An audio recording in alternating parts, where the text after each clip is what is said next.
Então, ontem eu fiz um comentário no Twitter falando sobre uma possível mudança na dinâmica global e estrutural na negociação de commodities. E isso poderia trazer maior consumo e preços mais baixos.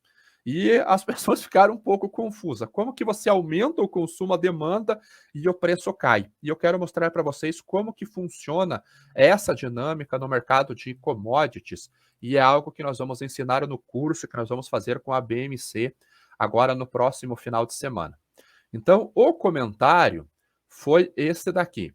Acho que estamos próximos de uma mudança estrutural no mercado de commodities, com maior demanda e preços mais baixos. As mudanças na forma de negociar da China podem mudar muito o movimento de preços, começando pelo petróleo e pelo milho. Até o Geroto perguntou se poderia puxar o etanol. Eu acho que é o contrário, ele pode empurrar o etanol. E aqui perguntando, preços mais baixos por causa de uma oferta maior? Não. As commodities podem até ser por conta de uma colheita melhor devido ao clima, mas petróleo, o que você quis dizer em relação à forma de negociar? Faz vídeo sobre o assunto. Então o vídeo está aqui e eu preparei para vocês uma apresentação de PowerPoint. Então deixa eu trocar a tela e olha, é uma apresentação ultra sofisticada. O que nós temos neste gráfico aqui? Uma curva de tempo, então o tempo vai passando aqui, nós vamos ver o movimento dos preços nesta curva. Primeiro, nós temos esta curva aqui, que é a curva do derivativo lá da bolsa.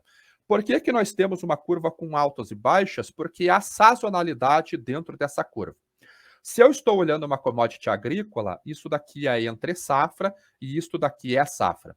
Se eu estou olhando uma commodity metálica ou energética, isso daqui é um pico de demanda e isso daqui é uma baixa de demanda. Traduzindo para ficar mais prático. Contrato futuro na Bolsa de Chicago refere-se mais à realidade norte-americana, porque o maior consumo de milho e de soja é mercado doméstico, ok? Então, nos meses de maio, meses de junho, eu estou no auge da entre-safra. Então, o preço tende a trabalhar com um comportamento um pouquinho mais alto. Deixa eu pegar minha canetinha. Então, aqui é a entre-safra. Quando eu vou plantando, vai desenvolvendo, o clima vai ajudando, eu chego em setembro, outubro, eu tenho a safra norte-americana, o preço trabalha lá embaixo, ok? Se eu estou olhando uma commodity energética, como o petróleo, aqui é o verão norte-americano. 4 de julho é o pico do consumo de gasolina nos Estados Unidos. Então, como a sazonalidade está pelo lado da demanda, quando aumenta a demanda em relação à oferta que é estável, eu tenho uma alta de preços. Logo tempo depois, em setembro, eu reduzo muito o consumo de gasolina, o preço acaba caindo. Na China, janeiro eu começo a montar o estoque de minério de ferro e em agosto eu tenho uma queda no consumo porque é um período de mudança de clima, de chuvas, a siderurgia entra em manutenção e ele volta a subir em setembro, ok? Commodities que nós vemos no derivativo, ele é um derivativo e faz parte da formação de preço. Qual é o outro componente que eu tenho na formação de preço? Exatamente, os prêmios de exportação. Quando o derivativo está muito alto, a tendência é ele empurrar o prêmio do físico para baixo. E nós podemos ver sazonalidade aqui também. Olhando para a soja, enquanto os Estados Unidos está no auge da entre-safra, o Brasil está no auge da safra. Então, como negocia-se através do prêmio de exportação, eu tenho uma queda nesses prêmios aqui no Brasil no período de safra. Se eu vejo o cobre, como eu mostrei para vocês no meu Twitter também, que o derivativo do cobre subiu bastante, o prêmio caiu, porque o investidor não pagaria este preço do derivativo no cobre. Então ele começou a pressionar através do mercado físico. Então, qual que é a dinâmica que pode acontecer aqui? Primeiro, deixa eu mostrar para vocês como exatamente que funciona.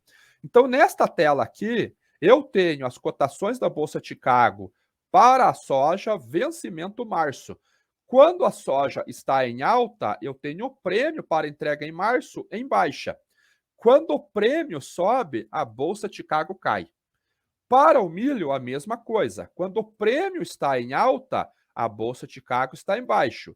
Bolsa de Chicago subiu, o prêmio ele acaba caindo porque é inversamente proporcional. Então, o que, que eu quero dizer com uma mudança estrutural na forma de negociar? A China assinou um protocolo com o Brasil, fitossanitário, para nós exportarmos milho para lá a partir do finalzinho do ano passado. E nós vimos que nos Estados Unidos a demanda por milho para exportação caiu drasticamente. E isso acabou limitando altas na Bolsa de Chicago. Vamos tirar todo o elemento de quebra de safra nesse momento. Vamos para o mercado adequado, produzindo aquilo que está dentro da expectativa. Então, essa menor demanda na Bolsa de Chicago colocou pressão na bolsa e os derivativos começaram a cair. E no Brasil nós sentimos os preços sustentados. Por quê? Porque o prêmio trabalhou um pouquinho mais em alta. Então, se a China sai da origem do benchmark da bolsa, no caso do milho, e vai comprar milho na Ucrânia e vem comprar milho no Brasil, e ela aumenta essas compras, a gente pode ver o consumo e a demanda por milho aumentando, mas o derivativo na bolsa caindo porque não está concentrado lá as compras. Só que se a bolsa cai muito, o derivativo aqui também vai ter que começar a cair, porque senão a queda do derivativo atrai a demanda por lá. Então a gente vai ter uma queda na bolsa e uma pressão no prêmio e mesmo assim o consumo subindo. No petróleo pode funcionar da mesma maneira, porque a China limitou as compras no Oriente Médio, reduziu essas compras por lá, a Índia fez o mesmo movimento e eles estão comprando aonde? Estão comprando na Rússia porque há um desconto nos prêmios lá da Rússia. Deixa eu voltar para a tela aqui para a gente encerrar. Eu sei que eu já passei do tempo um pouquinho, mas isso aqui é muito importante. Então, quando eu olho os prêmios de exportação lá da Rússia, por exemplo, dos Urais, eu estou com um prêmio de menos $32 por barril. Então, quando eu vejo o diferencial de preço, e eu vou pegar Fortes, por exemplo, que é o mais próximo que nós temos do petróleo Murban, do petróleo do Brent, não encontrei aqui, ó, Fortes, ele está sendo negociado a $87. Aqui acontecem negociações do Brent. Então, eu coloco essa linha aqui, nós temos a negociação do Brent. Deixa eu trazer o Brent para vocês, para a tela, e vocês vão ver também aqui, ICI Coach. Então, vamos comparar o movimento e vocês vão ver que no caso do petróleo, o movimento é parecido. Alta no diferencial, alta na bolsa. O diferencial cai, a bolsa também cai. Mas isso, considerando alta, alta, baixa, baixa. Mas isso considerando as negociações no Fortes, que é uma área de venda de Brent lá no Mar Báltico. Só que se o mercado sai do mercado futuro e a China e a Índia intensificam as compras da Rússia no mercado à vista sem passar por bolsa, nós temos um crescimento da demanda da China e uma queda no derivativo, porque ele não está passando essa tranche, esse trade por lá. E se o derivativo começa a cair, o diferencial, por exemplo, do Golfo Pérsico, da Arábia Saudita e Emirados Árabes Unidos, também vai ter que cair para poder atrair a demanda chinesa. Então eu posso ter um aumento na compra de petróleo globalmente, vindo de Índia e China, só que fora do radar da bolsa. E aí eu tenho uma pressão no derivativo e uma pressão no prêmio. E se isso se tornar estrutural, a gente pode ter realmente preços mais baixos e demanda crescente devido a efeitos de guerra, devido a efeitos de pandemia.